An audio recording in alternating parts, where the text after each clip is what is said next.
First and foremost, congratulations to Sean. I think it's really important. I've been involved with some programs, and I'm involved with a program now that's trying to turn around. It's important that you realize that you and your class is going to be the catalyst for great things. And it's important to finish what you start. So congratulations on the award, and congratulations what you've done for your school. We had an interesting game this week. Friday was a pretty emotional night for us. We needed Gallaudet to beat SUNY Maritime in New York in order to go to the first ever Eastern Collegiate Football Conference Championship. And our kids all listened to it on the webcast, and about 10 o'clock Friday night, our campus erupted because Gallaudet beat them in the last seconds of the game for us to go. So that was a great experience. I think it was a first-time experience for our college campus because we've never been in a conference before where a real strong show of Mustang pride erupted at 10 o'clock at night. The problem with that is we had a game the next day, and it was an emotionally draining night for our kids. So we played Utica College, Empire 8 team, established team. We did not have a very good first half. We turned the ball over a couple times. We didn't play great team defense, and we went into halftime down 40-6. So at that point, we decided that we were going to put some fresh blood in the game.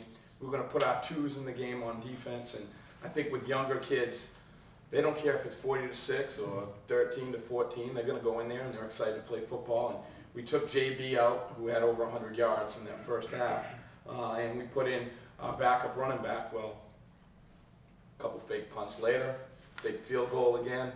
4 minutes left in the game, we tied the game 40-40.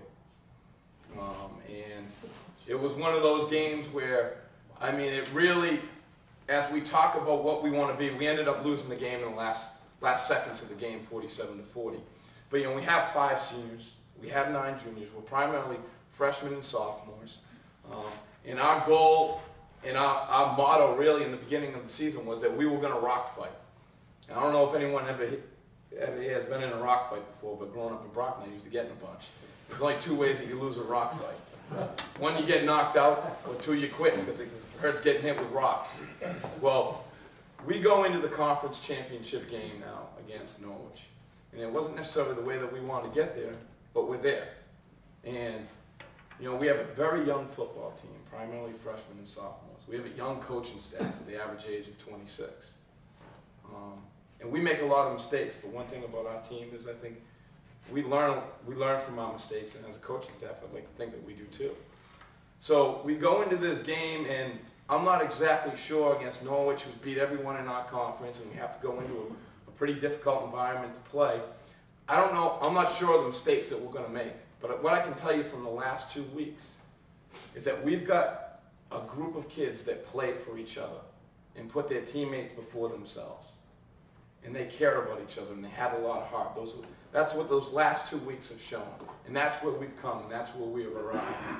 And to me, that means that we don't have a team. That's what families do.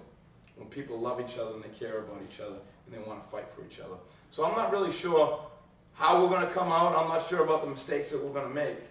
But talking with a lot of the seniors before this week, they always thought it was impossible for them to make any kind of championship game.